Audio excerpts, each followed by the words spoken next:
My dear friends, President Cyril Ramaphosa, Excellencies, distinguished guests, friends. It is a privilege to join you in honoring Nelson Mandela, an extraordinary global leader, advocate, and role model. I thank the Nelson Mandela Foundation for this opportunity and commend their work to keep his vision alive. And I send my deepest condolences to the Mandela family and to the government and people of South Africa on the untimely passing of Ambassador Zinzi Mandela earlier this week. May she rest in peace. I was fortunate enough to meet Nelson Mandela several times. I will never forget his wisdom, determination, and compassion, which shone forth in everything he said and did. Last August, in my holidays, I visited Madiba's cell at Robben Island. I stood there, looking through the bars, humbled again by his enormous mental strength and incalculable courage. Nelson Mandela spent 27 years in prison, 18 of them at Robben Island. But he never allowed this experience to define him or his life. Nelson Mandela rose above his jailers to liberate millions of South Africans and become a global inspiration and a modern icon. He devoted his life to fighting the inequality that has reached crisis proportions around the world in recent decades and that poses a growing threat to our future. And so today, on Madiba's birthday, I will talk about how we can address the many mutually reinforcing strands and layers of inequality before they destroy our economies and societies. Dear friends, COVID-19 is shining a spotlight on this injustice. The world is in turmoil, economies are in free fall, and we have been brought to our knees by a microscopic virus. The pandemic has demonstrated the fragility of our world. It has laid bare risks we have ignored for decades: inadequate health systems, gaps in social protection, structural inequalities, environmental degradation, the climate crisis. Entire regions that were making progress on eradicating poverty and narrowing inequality have been set back years in a matter of months. The virus poses the greatest risk to the most vulnerable, those living in poverty, older people, and people with disabilities and pre-existing conditions. And health workers are on the front lines with more than 4,000 infected in South Africa alone. I pay tribute to them. In some countries, health inequalities are amplified as not just private hospitals, but businesses and even individuals are ordering precious equipment that is urgently needed for everyone. A tragic example of inequality. The economic fallout of the pandemic is affecting those who work in the informal economy, small and medium-sized businesses, and people with caring responsibilities who are mainly women. We face the deepest global recession since World War II and the broadest collapse in incomes since 1870. 100 million more people could be pushed into extreme poverty, and we could see famines of historic proportions. COVID-19 has been likened to an X-ray, revealing fractures in the fragile skeleton of the societies we have built. It is exposing fallacies, falsehoods everywhere. The lie that free markets can deliver health care for all. The fiction that unpaid care work is not work. The delusion that we live in a post-racist world. The myth that we are all in the same boat. Because while we are all floating on the same sea, it is clear that some are in super yachts, with others are clinging to drifting debris. Dear friends, inequality defines our time. More than 70% of the world's people are living with rising income and wealth inequality. The 26 richest people in the world hold as much wealth as half the global population. But income, pay, and wealth are not the only measures of inequality. People's chances in life depend on their gender, family and ethnic background, race, whether or not they have a disability, and other factors. Multiple inequalities intersect and reinforce each other across the generations. The lives and expectations of millions of people are largely determined by their circumstances at birth. In this way, inequality works against human development for everyone. We all suffer its consequences. High levels of inequality are associated with economic instability, corruption, financial crisis, increased crime, and poor physical and mental health. Discrimination, abuse, and lack of access to justice define inequality for many, particularly indigenous people, migrants, refugees, and minorities of all kinds. Such inequalities are a direct assault on human rights. Addressing inequality has therefore been a driving force throughout history for social justice, labor rights, and gender equality. The vision and promise of the United Nations is that food, healthcare, water and sanitation, education, decent work, and social security are not commodities for sale to those who can afford them, but basic human rights to which we are all entitled. We work to reduce inequality every day, everywhere. And that vision is as important today as it was 75 years ago. It is at the heart of the 2030 Agenda for Sustainable Development, our agreed blueprint for peace and prosperity on a healthy planet. And captured in Sustainable Development Goal 10, reduce inequality within and between countries. Dear friends, even before the COVID-19 pandemic, many people around the world understood that inequality was undermining their life chances and opportunities. They saw a world out of balance. They felt left behind. They saw economic policies channeling resources upwards to the privileged few. Millions of people from all continents took to the streets to make their voices heard. High and rising inequalities were a common factor. The anger feeding tourist and social movements reflects utter disillusionment with the status quo. Women everywhere have called time on one of the most egregious examples of gender inequality: violence perpetrated by powerful men against women who are simply trying to do their jobs. And the anti-racist movement that has spread from the United States around the world in the aftermath of George Floyd's killing is one more sign that people have had enough. Enough of inequality and discrimination that treats people as criminals on the basis of their skin color. Enough of the structural racism and systematic injustice that deny people their fundamental human rights. These movements point to two of the historic sources of inequality in our world: colonialism and patriarchy. The global north, especially my own continent of Europe, imposed colonial rule on much of the global south for centuries through violence and coercion. Colonialism created vast inequality within and between countries, including the evils of the transatlantic slave trade and the apartheid regime here in South Africa. After the Second World War, the creation of the United Nations was based on a new global consensus around equality and human dignity, and the wave of decolonization swept the world. But let's not fool ourselves. The legacy of colonialism still reverberates. We see this in the economic and social injustice, the rise of hate crimes and xenophobia, the persistence of institutionalized racism and white supremacy. We see this in the global trade system.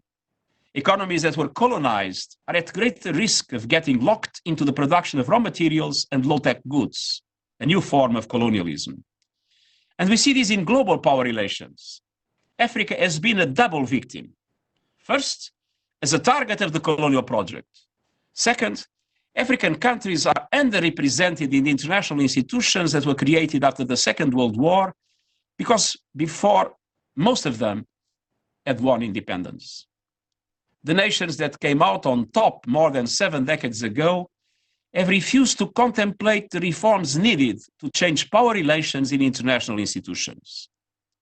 The composition and voting rights in the United Nations Security Council and the boards of the Bretton Woods system are a case in point. Inequality starts at the top, in global institutions.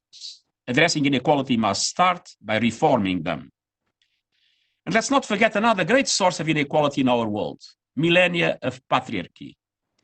We live in a male-dominated world with a male-dominated culture. Everywhere, women are worse off than men simply because they are women. Inequality and discrimination are the norm. Violence against women, including femicide, is at epidemic levels. And globally, women are still excluded from senior positions in governments, and on corporate boards. Fewer than 1 in 10 world leaders is a woman. Gender inequality harms everyone because it prevents us from benefiting from the intelligence and experience of all of humanity. This is why, as a proud feminist, I have made gender equality a top priority and gender parity now a reality in top UN jobs.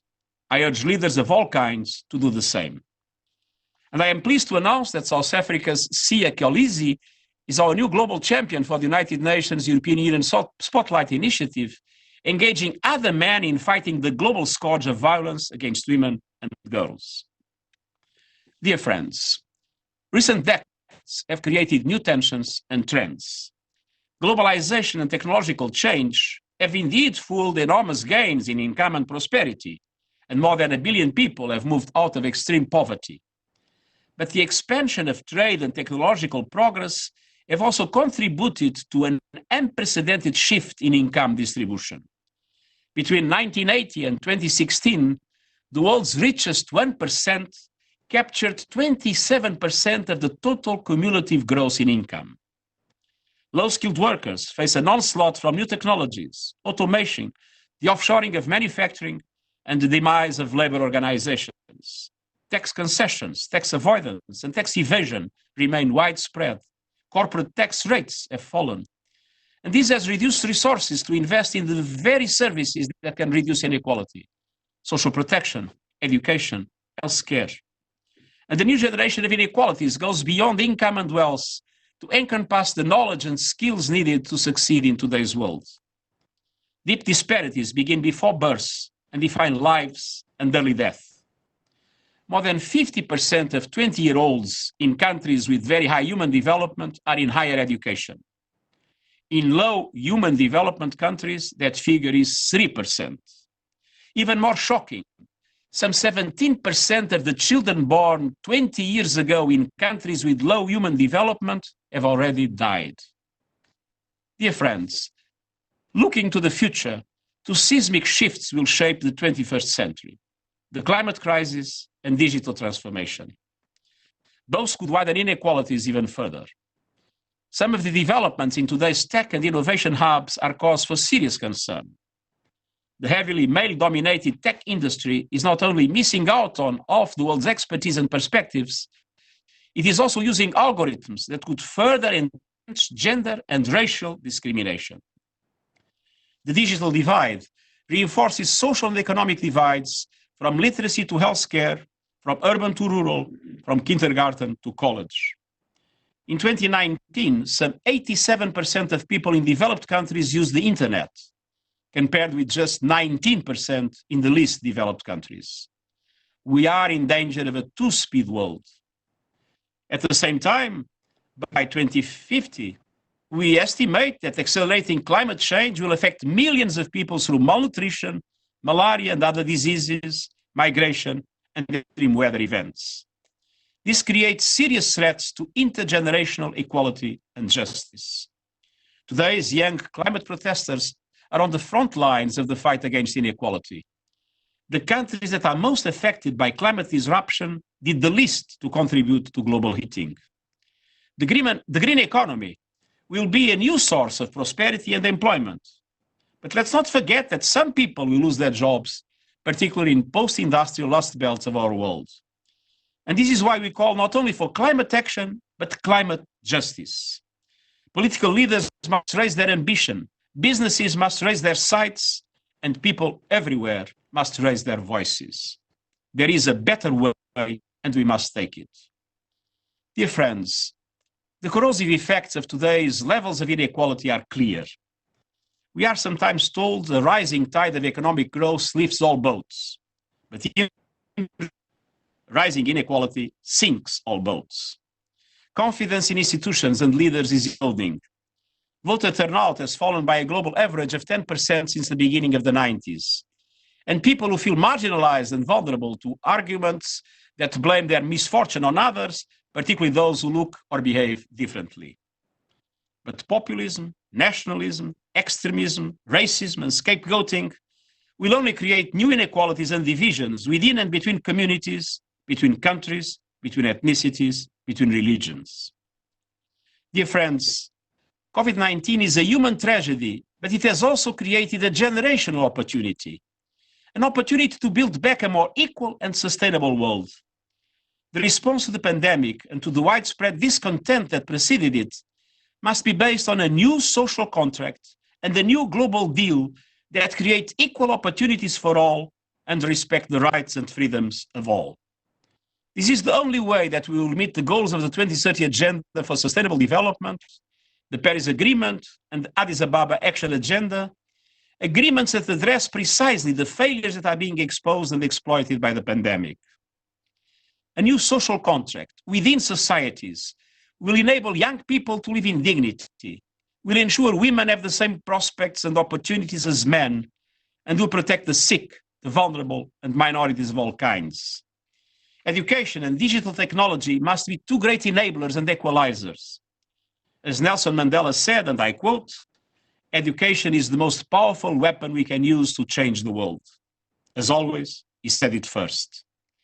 Governments must prioritize equal access from early learning education. Neuroscience tells us that preschool education changes the lives of individuals and brings enormous benefits to communities and societies. So when the richest children are 7 times more likely than the poorest to attend preschool, it is no surprise that inequality is intergenerational. To deliver quality education for all, we need to more than double education spending in low and middle income countries by 2030 to $3 trillion a year. Within a generation, all children in low and middle income countries could have access to quality education at all levels. This is possible. We just have to decide to do it. And as technology transforms our world, learning facts and skills is not enough. Governments need to prioritize investment in digital literacy and infrastructure. Learning how to learn, adapt, and take on new skills will be essential. The digital revolution with artificial intelligence will change the nature of work and the relationship between work, leisure, and other activities, some of which we cannot even imagine today. The roadmap for digital cooperation, launched at the United Nations last month, promotes a vision of an inclusive, sustainable digital future by connecting the remaining 4 billion people to the internet by 2030. The United Nations has also launched GIGA, an ambitious project to get every school in the world online. Technology can turbocharge the recovery from COVID-19 and the achievement of the Sustainable Development Goals. Dear friends, growing gaps in trust between people, institutions, and leaders threaten us all. People want social and economic systems that work for everyone. They want their human rights and fundamental freedoms to be respected. They want a say in decisions that affect their lives. The new social contract between governments, people, civil society, businesses, and more must integrate employment, sustainable development, and social protection based on equal rights and opportunities for all.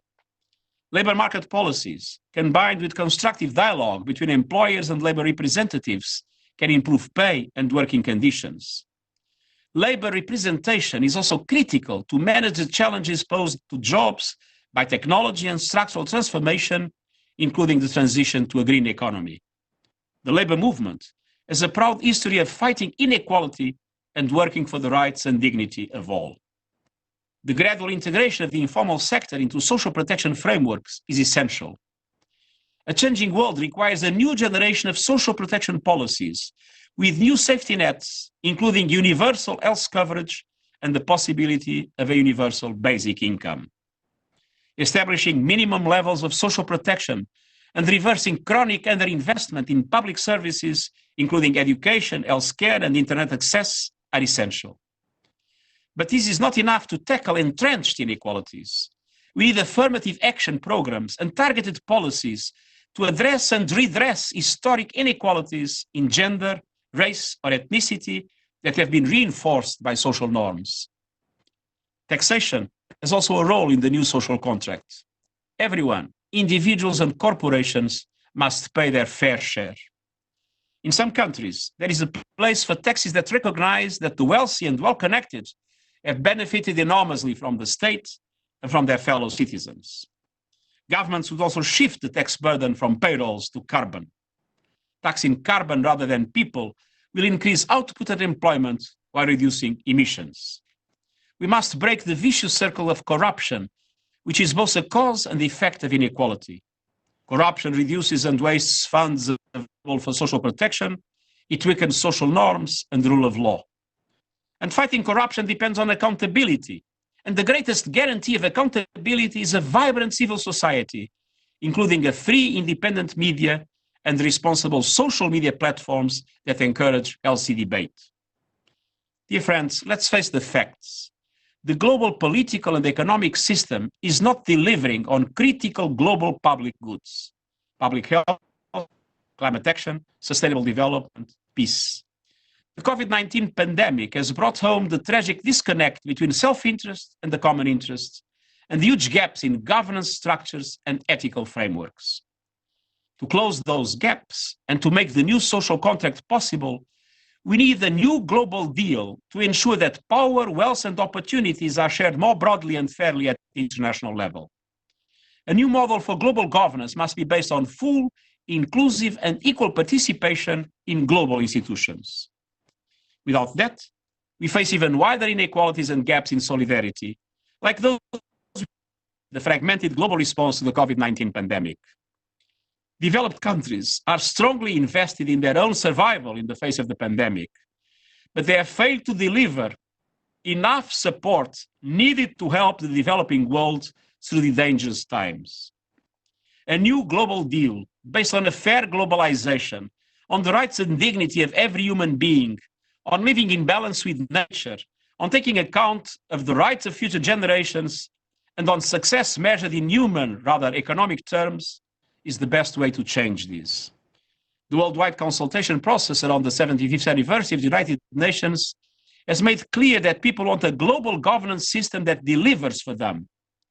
The developing world must have a far stronger voice in global decision-making.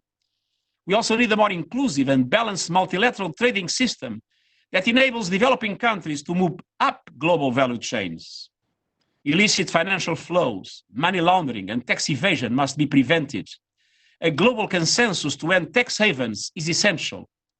We must work together to integrate the principles of sustainable development into financial decision-making. Financial markets must be full partners in shifting the flow of resources away from the brown and the gray to the green, the sustainable, and the equitable. And the reform of the debt architecture and access to affordable credit must create fiscal space for countries to move investment in the same direction. Dear friends, Nelson Mandela said, and I quote, "One of the challenges of our time is to reinstill in the consciousness of our people that sense of human solidarity, of being in the world for one another and because and through others," end of quote. The COVID-19 pandemic has reinforced this message more strongly than ever. We belong to each other. We stand together or we fall apart. Today, in demonstrations for racial equality, in campaigns against hate speech, in the struggles of people claiming their rights and standing up for future generations, we see the beginnings of a new movement. This movement rejects inequality and division and unites young people, civil society, the private sector, cities, regions, and others behind policies for peace, our planet, justice, and human rights for all. It is already making a difference. Now is a time for global leaders to decide. Will you succumb to chaos, division, and inequality, or will you right the wrongs of the past and move forward together for the good of all? We are at the breaking point, but we know which side of history we are on. Thank you.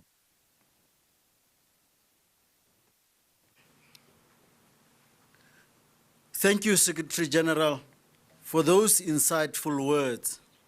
The SG has kindly agreed to answer a few questions on some critical aspects of the lecture. This being a unique year, we never have Q&A. This year, because of the year that it is, we will have a Q&A. These questions will be posed by Nigiwe Bikicha, who most of us know as one of our foremost journalists, and who also is a trustee of the Nelson Mandela Foundation. For those who don't know her, Nigiwe was the senior news anchor She is a Fulbright Hubert H. Humphrey Fellow and holds an MA in Journalism and Media Studies from the University of Witwatersrand. And recently, she obtained her MSc degree in African Studies from the University of Oxford. Many of these questions have come from Twitter and other social media platforms as part of an effort to increase engagement and dialogue over the lecture. I'd like to hand over to you, Nikiwe. And thank you so much, Cicelo, for that kind introduction. Well, a bold call then from the United Nations Secretary General on the occasion of the 18th Nelson Mandela Annual Lecture. He's called for a new social contract and a new global deal. Let's delve into some of the themes that he's raised as he joins me now in conversation. Secretary General, good day, and thank you so much for joining us. Pleasure. As a rapid response to COVID, we've seen a number of nation states take on unexpected and unplanned levels of debt. Now, in many cases, it's clear that this is going to be unsustainable for those countries. And there are parallels, Secretary General, I'm sure you'll agree, to the debt crisis that many countries in the Global South faced decades ago. Secretary General, are debt write-offs possible as we move past the pandemic? Well, they are possible and necessary. The G20 recognized in its meeting, in its summit, that, of course, countries are having big losses in their income, their fiscal income. The expenditure is increasing because the needs to respond to the COVID to diminish the negative impact, social impact in the economies and in the societies. And at the same time, many countries have very high levels of debt. So there is a dramatic situation that needs to be faced. There was a decision of the G20 to have a suspension in the payments related to debt for the least developed countries, the poorest countries in the world, until the end of the year. Now, this is clearly not enough. We need more time, but many other countries have the same problem and need to be addressed. There will be this weekend a meeting of the Minister of Finance of the G20, I hope, and the central bank governors. I hope that the consultations that we made will allow this to change.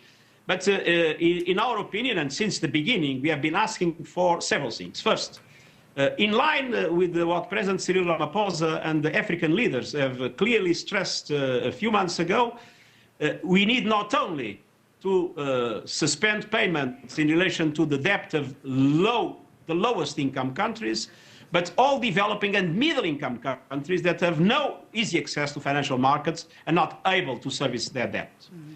And second, we need to look seriously into the need of debt relief to a number of countries in which there is no sustainability for their debts.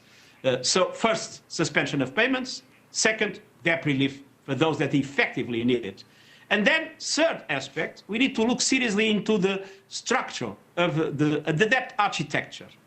And I believe that some structural measures need to be taken in order to avoid a situation in which a series of countries in insolvency might trigger a global depression with very dramatic circumstances.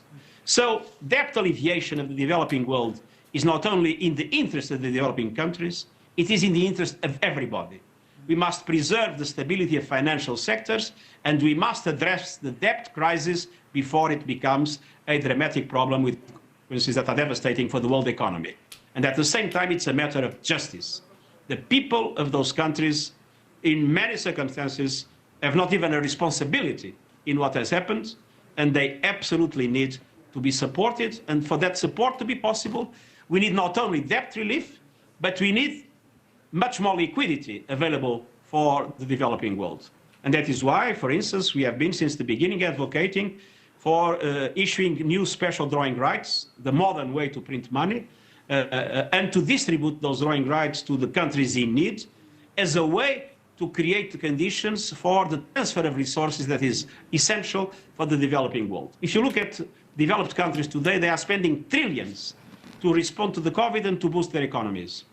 But Africa, to do the same, would need to do I would say, something equivalent to 10% of the African economy, would need a transfer of 200 billion US dollars, more than 200 billion US dollars.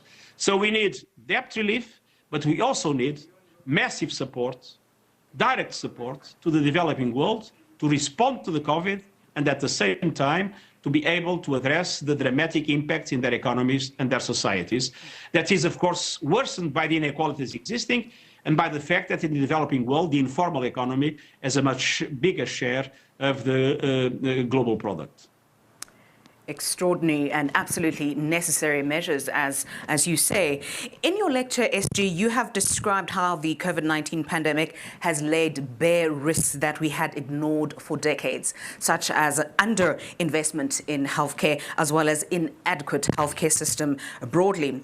What is your call today, Secretary General, to governments globally and the private sector specifically on tackling the pandemic in ways which won't re-entrench the disparities which you have so described? Address the fragilities that were demonstrated by the pandemic. One fragility is related to inequality. And the central aspect of inequality is the consequence of low levels of investment in public health systems and in other aspects of the welfare state, in education, in social security. It is clear that countries must make an effort to invest more, to have universal health coverage as an objective, and to have educational systems that work for all, and a new generation of social protections policies that can address the dramatic situation of those that are in more poor and more vulnerable conditions in societies. But for the developing countries to do it, they need support. And it is obvious that that is one of the reasons I was mentioning. We need not only to have a social contract within each country, we need a new global deal at global level with an effective transfer of resources to the developing world for them to be able to address those gaps.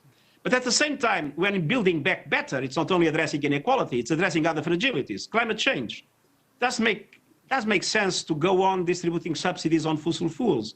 We need to make sure to invest essentially on the green economy. Of course, there are transitions that need to be addressed. South Africa has a legacy, and that legacy, of course, is based on coal. It takes time, it's complex, it needs to be. That's why I speak not only about climate action, I also speak about climate justice. We need to be able to address those that will be impacted negatively by climate action. But it is essential that when building back better, we build back with inclusiveness and with sustainability, addressing the problems of inequality and addressing the problems of climate change.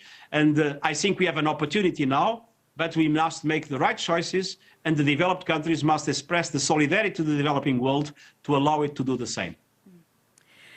Secretary General, we often speak of education as a great equalizer. You yourself have just quoted Nelson Mandela. But we see in many countries that the gap between those who are able to obtain a university education and those who can't is actually widening and deepens and multiplies that inequality.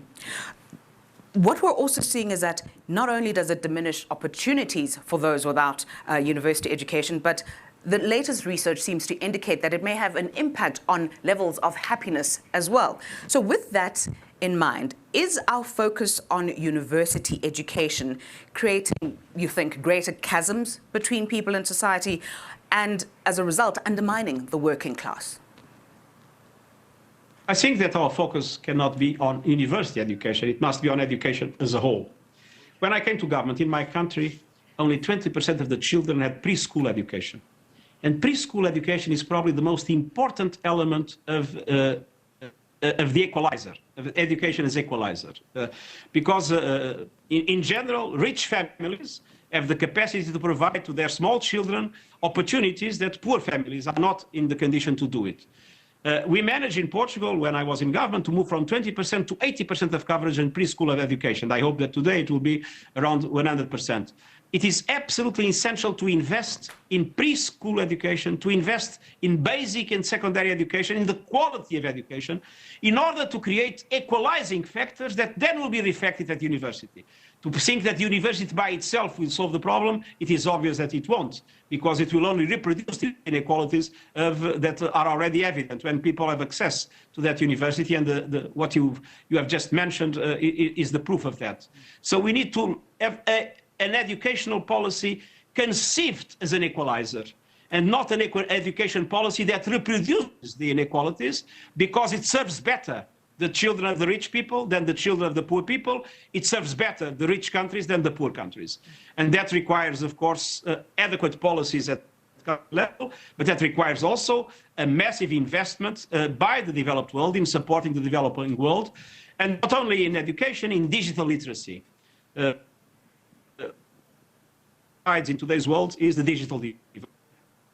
Devastating. That can be irreversible. So it's absolutely essential to support the developing world for a massive investment in digital literacy and digital infrastructure, for internet to get everywhere, for all schools to get internet, and for the children of the developing world to be able to benefit from the benefits of the digital economy and the digital society. Yeah. You mentioned the importance of technology, SG, as something that can either reinforce divides or accelerate change. Yet the majority of those who hold the data, which is the capital of this new technological realm, are located either in the US or in China, the two major superpowers. Is it possible then to build a truly digital economy when power remains so concentrated in those two powers? I think we have a problem of power and we have a problem of access. Our priority at the present moment is in the access and in the capacity building. And that can be done independently of the fact that the technology is today dominated essentially by two countries. Or we need to invest massively in bringing the internet to everybody. We need to invest massively in building capacity in state institutions to use the digital economy. We need to invest massively in digital literacy. And that we can do even if there is this question of power. At the same time, we need to look into the question of power. And I think there is a risk to look into the world and to have a world divided into two blocks by the two biggest economies, two blocks with two dominating currencies, two blocks with two internets and two digital technology strategies and two artificial intelligence strategies, two trade systems, and this would be a disaster. I think we need a universal system. And we need universal rules, we need international law prevailing, and we need the digital world to be a factor on this. That is the reason why we launched our initiative, our high-level panel on digital cooperation that produced a number of recommendations. Now we have a roadmap with a number of measures that are aiming at access, as I mentioned in my intervention, but also aiming at power redistribution and governance, a governance of the digital world that brings equality in the access, but also in the use of the digital world, and that allow us to control the negative aspects of the digital world. The way digital world spreads, for instance, today, hate speech, the way it spreads racism, the way it spreads xenophobia, the way it spreads many of the things that we need to fight in our societies. We need the digital world to be a force for good, not a force for evil. And certainly one of the benefits of that technology is that you and I are able to connect in the manner in which we have today, which is absolutely fantastic given the current global crisis which forbids us from traveling around the world. One of those other benefits is that there's greater engagement on tools such as social media. So what we did this week, SG, is to ask people to send us their questions. What had they always wanted to find out from you? Let me read one of those questions now. And this question is from Mosia here in South Africa, and he poses this question for you, SG. As COVID continues to ravage livelihoods, economies and lives, is it realistic for the SDGs to be met by 2030? Isn't it time for the global community to reconfigure the goals at September's UNGA and extend by another 10 years? Your response, sir? Well, it will be very tough. And obviously what we are witnessing today is a dramatic negative impact on economies and societies that is also having a negative impact on the Sustainable Development Goals. But the worst thing we can do is to give up. I think this only increases our responsibility to build back based on the Sustainable Development Goals. Massive investments will be made in the world, in the developed and hopefully in the developing world. Let's organize those investments that will be made for the recovery to make sure that they are based in the principles and in the policies of the Sustainable Development Goals, that they build an inclusive economy, that they build a sustainable economy, that they organize themselves, giving priority to education, to health care, to universal health coverage, allowing at the same time to address the challenges of climate change. If we do that, we can now have an acceleration to compensate for the loss. If we give up and we accept that we are going to postpone, I think we will make things worse. Of course, not every country will be able to reach it. Countries in conflict will have enormous difficulties. We knew that already. But we must be ambitious, and we must keep that ambition. And we must put political systems, political leaders facing their responsibilities. They need to do everything to make it work. Right. Another question from social media. What are the important lessons you have learned from your time as Secretary General while attempting to facilitate meaningful change in the world? Do we have to play the game to make meaningful change, or do you think we can do it while yelling from the periphery? That's another question from Twitter. I think we need both. First, we must play the game, but try to change the rules of the game, because the game can be a different game. And that needs, obviously, a top-down approach. We need leaders that are committed, that force change, and we need to support those leaders. Unfortunately, in today's world, leadership and power are not always aligned. We have leadership with power and a lot of power without leadership. It's important to align the two. And that, of course, requires something that is very important. Together with the top-down approach, a very strong bottom-up approach. The grassroots movements, what we have seen with the youth in relation to climate change, what we are seeing today in the movement of the society. For instance, I mentioned the dramatic questions of sexual harassment, the Me Too campaign and other similar campaigns. We have seen this fantastic anti-racist movement all over the world after the dramatic killing that we have witnessed in Minneapolis. We see the extraordinary dynamism of people everywhere, of women, of young people, of the civil society, NGOs of all kinds, of all sorts, the human rights movements. We see a lot of dynamism, and we need to strengthen that dynamism. We need to facilitate vibrant societies to express themselves. We need the free press to play that role. We need the social media to be extremely active in this, because only with this pressure from below will those that are trying to change things, to change the rules of the game from the top, will be able to succeed. If not, the lobbies that exist, the power structures that exist, the entrenched interest that exists, the entrenched inequality that exists, will of course make life very difficult to all those leaders that are trying to change the world in a better direction, based on the Agenda 2030, based on the climate agreement, the Paris Climate Agreement, based on the questions of social justice in finance that were defined in the Addis Ababa agenda. All these can only be possible if from the bottom comes a very strong pressure to force leaders to move into directions that can lead to sustainability and inclusivity, that can address inequality and the fragilities of our present world. But I hope, because I see the dynamism of that movement, I see cities, I see regions, I see even the private sector, the business community, more and more recognizing that everybody must be in the same boat, instead of the present situation in which I mentioned, some have very nice boats and some have only some debris to rescue them. So we need to really, now that we are all in the same sea, make sure that we come all into the same boat. Do you think, though, Secretary General, that the wealthy are interested in seeing this just and equitable new global deal that you speak of, a new social contract, when, as we know in reality, tax havens are aiding and abetting them to hide assets and fleece money from the developing world. And what is the UN doing about that? Well, I do not trust necessarily the generosity of people. I trust the enlightened self-interest.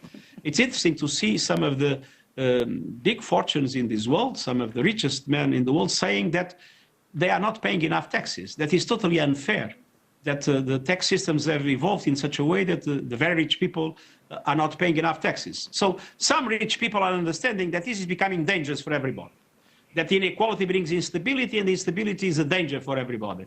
But that is the reason why I said today that we need to fight tax evasion, money laundering, illicit flows of capital is essential. And we need to have a global consensus to end tax havens. We need to create the conditions for countries to be able to make taxes work, and for then, of course, reform tax systems at country level, but abolish tax havens and fight money laundering and fight tax evasion and illicit financial flows at global level. Africa loses more money in illicit financial flows than the money comes in official development aid. So this must be a priority, and the UN has been very actively engaged in promoting these changes together with many other institutions in the world, and we hope that sooner or later we'll be able to gain this battle.